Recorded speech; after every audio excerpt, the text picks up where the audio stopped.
Have you ever thought about adding a raised garden bed at your place for veggies or flowers, but thought, oh, it all seems a bit too difficult or too expensive? Well, my mate Charlie is going to show us how you can add a simple raised bed at your place, and best of all, it's fast, it's easy, and it's cost effective. This is the perfect spot for this bed. It's level, gets good sunlight, and our 2.4 by 1.2 metre bed will be easily accessible from all sides. The bulk of the bed is made from 4 sleepers. We're using Safe Sienna Microshades treated pine. Then you'll need a bag of quickset concrete for each post, weed mat and newspaper, some soil and mulch, and a few construction screws.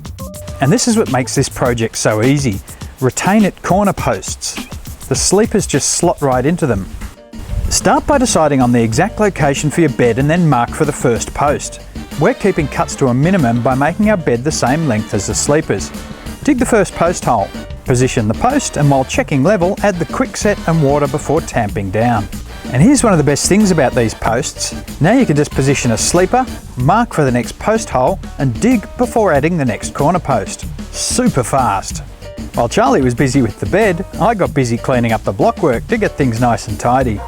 Time for the side panels. They're 1.2 metres wide, so just a sleeper cut in half. Position them in the corner post slots and then check the diagonals. The length from front right to rear left and front left to rear right will be the same when your panels are square and correctly positioned. Mark and dig the remaining 2 corner post holes. Drop the posts in, add the last sleeper, and then concrete the posts in place. You no doubt noticed that we haven't removed the grass. Here's where we make sure it won't come up into our new bed. First, a band of weed mat goes around the edge. Easiest way is to staple it about 2/3 of the way up the side and make sure it's long enough to run about 200 millimetres from the bottom of the sleeper over the grass. Now we're adding a sleeper across the centre as a brace. This is just to stop the long sleepers from bowing over time. Centre this cut piece and fix in place with 100mm construction screws. You can also add some 40mm screws to secure your sleepers to the posts. Just pre-drill first. To finish the grass proofing, lay newspaper about 6 or 8 sheets thick over the entire base of the bed. Wet it first by dunking it in water so it doesn't blow away. And we're nearly done, but it's time for the barrow work. We used an organic garden mix suitable for veggies. Rake the soil to level, tamping it down as you go to get rid of air pockets, and it's time to plant. Charlie's planting away madly behind me, and we've got the other side of the bed already planted up. Now he's using an interesting technique called succession planting with the tomatoes. Some crops, tomatoes in particular, tend to come to fruit all at once. So the idea is you plant smaller, medium and larger sized plants all at the same time, and that way you get a rolling crop happening.